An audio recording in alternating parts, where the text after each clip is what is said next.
Okay, good morning, YouTube. This will be the day the thimble gets cast.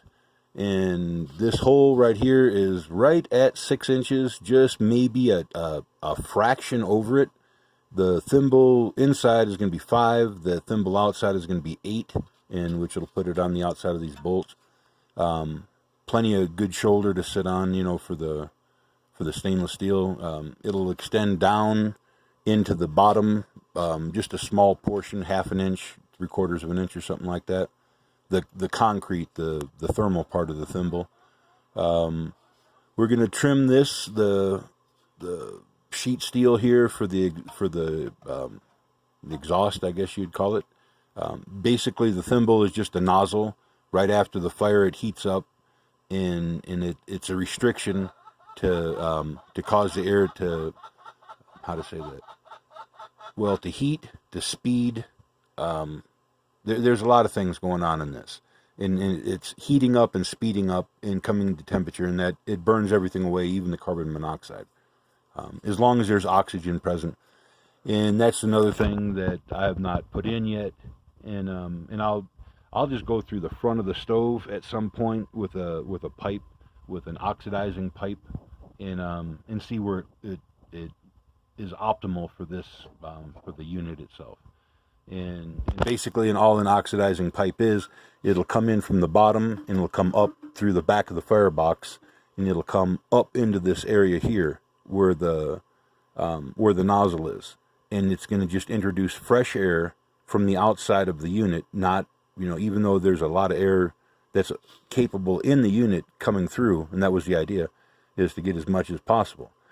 The oxidizing inlet is going to just allow oxygen at the highest point to burn the flame completely, in which would be somewhere up in that section, right up in there, up in the head of that bell.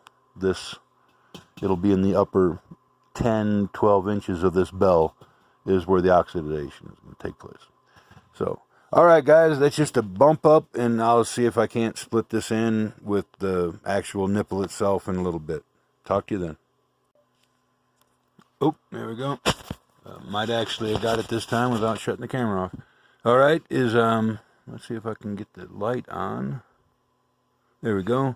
Trimmed away for the exhaust, blocked the little hole off. Now we're going to set the form for the thimble itself and cast that, and we're going to see where we can get this to. All right, see you in a minute if we can. All right, I wanted to show something off that I did, and it won't make any difference. It might or might not. If you have any clearance issues, if you see how I split this pipe in two and then reversed it and put like the seam is back here on this and it's over there on that, it makes it oblong or elliptical, the bottom, and that is for that exhaust. And it works out perfect. Just as a hint, I just kind of thought I'd toss that in there for you. All right, and now we're going to get to put the center in, and then we will cast. Here we go. And I wish I could do this live, but tripods and all the jazz I don't have. So, okay, well, we'll get it centered up, and we'll work it from here. All right, talk to you in a minute. All right, here we are. Let's see if I can turn that back on. It's still wet, looks a little ugly. I'll smooth that up, trim it down.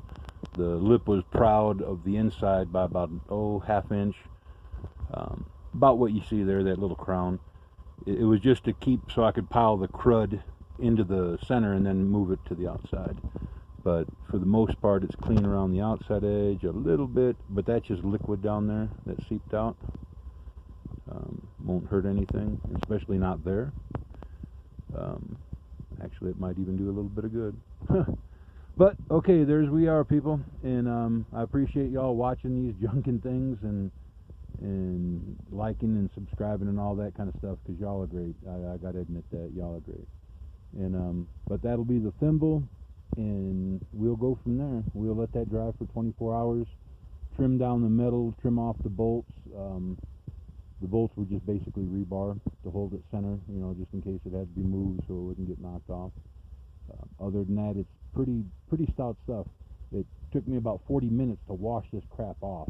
It's not concrete, put it that way. That aluminite makes a big, big difference on it. It clings to everything, to include flesh. So, all right, talk to you then.